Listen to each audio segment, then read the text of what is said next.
லண்டனில் உள்ள பிரிட்டிஷ் மியூசியத்தை பார்க்க எந்தெந்த நாட்டில் இருந்தலாமோ வந்து பார்த்துட்டு போகிறாங்க. ஆனால் இங்கிலாண்டில் இவ்வளோ நாள் இருந்து நம்ம பார்க்காம போயிட்டோம். ஆனால் இங்கிலாண்டை விட்டு இப்போ காலி பண்ணி வேறு நாட்டுக்கு போக போகிறோம். அதனால் எப்படியாவது பார்த்துடணும்னு சொல்லி கிளம்பி வந்தாச்சுங்க. இதுதான் ரொம்ப ஃபேமஸான பிரிட்டிஷ் மியூசியம். எவ்வளோ பெரிய பில்டிங்கில் இருக்குதுன்னு பாருங்கள். மியூசியம்னு போர்டு போட்டிருந்தாலே நிறைய பேர் வந்து அந்த பக்கமே எட்டி பார்க்காம நகட்டு போயிடுவாங்க. ஆனால் நீங்கள் வந்து பிரிட்டிஷ் மியூசியத்தை வந்து பார்த்தீங்கன்னா அப்புறம் உங்களுக்கு எல்லா மியூசியத்தையும் பார்க்கறதுக்கு வந்து ஆசை வந்துடும். அந்த அளவுக்கு வந்து உள்ள நிறைய திங்ஸ் வச்சுருந்தாங்க.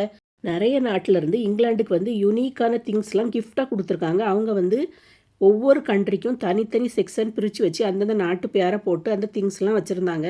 இப்போ நீங்கள் இந்த வீடியோவில் பார்த்துட்டு இருக்கிறதுலாம் ஆஃப்ரிக்காவிலேருந்து அவங்களுக்கு வந்து கிஃப்டாக கொடுத்தது. அவங்க வந்து ஒவ்வொரு திங்ஸையும் அவ்வளோ அழகாக பத்திரமாக பாதுகாத்து வச்சுருந்தாங்க. அது வந்து பார்க்குறதுக்கே ரொம்ப அழகாக இருந்துச்சு. ஒவ்வொன்றுக்கும் தனித்தனி கண்ணாடி பாக்ஸ் மாதிரி வச்சு எல்லாத்தையும் நீட்டாக வச்சுருந்தாங்க. இது எல்லாத்தையும் சுற்றி பார்த்து முடிக்கிறதுக்குள்ளே ஒரு நாள் ஆயிரம் போலுக்கு. இதை ஃபுல்லாக சுற்றி பார்த்தா எப்படியும் ஆட்கள் ரொம்ப டயர்டாயிருவாங்கன்னு தெரிஞ்சு இடையிடையே உட்காரதுக்கெலாம் நல்லா வசதியாக வச்சுருந்தாங்க. அதனால் ரொம்ப டயர்டாக இருக்கவங்கலாம் கொஞ்சம் நேரம் அதில் உட்காந்து அப்படியே ரெஸ்ட் எடுத்துகிட்டு அப்புறம் சுற்றி பார்த்துட்டே இருந்தாங்க. இப்போ நீங்கள் பார்த்துட்டு இருக்கிறதெல்லாம் இந்தியாவிலேருந்து இங்கிலாண்டுக்கு வந்து கிஃப்டாக கொடுத்தது.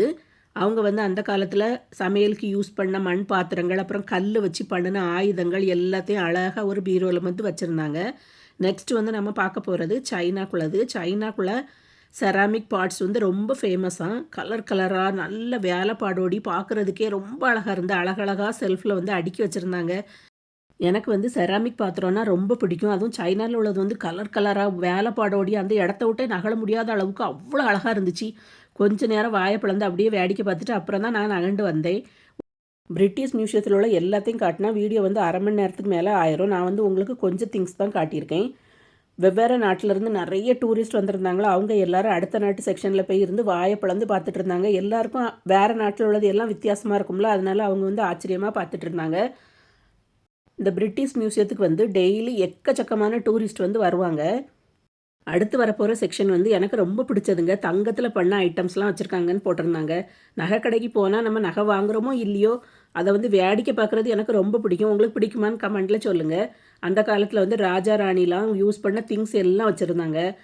அதில் இருந்த திங்ஸோட டிசைன்லாம் ரொம்ப யூனிக்காக வேறு இருந்துச்சு. ரொம்ப நல்லா இருந்துச்சு. அவங்க வந்து சாப்பிட்றதுக்கு பயன்படுத்தின பொருட்கள் அப்புறம் வந்து அந்த காலத்து புதையல் பெட்டி மாதிரி ஒரு பெட்டி இருந்துச்சு. அவங்களோட ஃபோர்க்கு ஸ்பூன் கூட அவங்க வந்து தங்கத்தில் தான் யூஸ் பண்ணியிருக்காங்க. அது எல்லாத்தையும் டிஸ்பிளேல வச்சுருந்தாங்க. எல்லாத்தையும் அப்படியே வேடிக்கை பார்த்துட்டு இருந்தோம். பிரிட்டிஷ் மியூசியத்தை வந்து ஒரே மூச்சில் பார்க்க முடியாதுங்க. அதனால் இடையிடையில் உட்காந்து நாங்கள் ரெஸ்ட்டு எடுத்துக்கிட்டு தான் பார்த்துட்டு இருந்தோம்.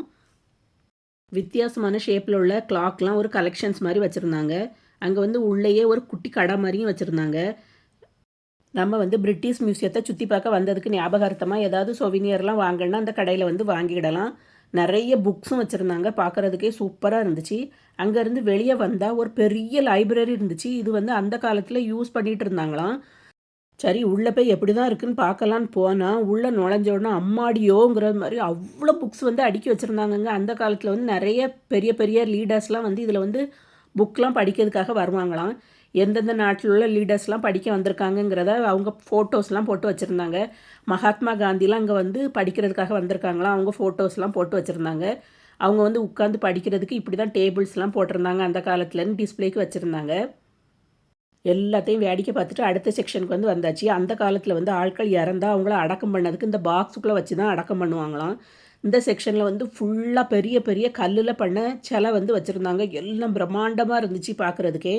இந்த லாங் வீடியோ தான் இங்கிலாந்துலேருந்து நான் போடக்கூடிய லாஸ்ட் வீடியோ. இனி வந்து நாங்கள் வேற ஒரு நாட்டுக்கு போய் செட்டில் ஆக போகிறோம். நெக்ஸ்ட் வீடியோ வந்து அந்த நாட்டிலேருந்து தான் வரும். வேற ஒரு சூப்பரான வீடியோவில் மீட் பண்ணலாம். பாய்.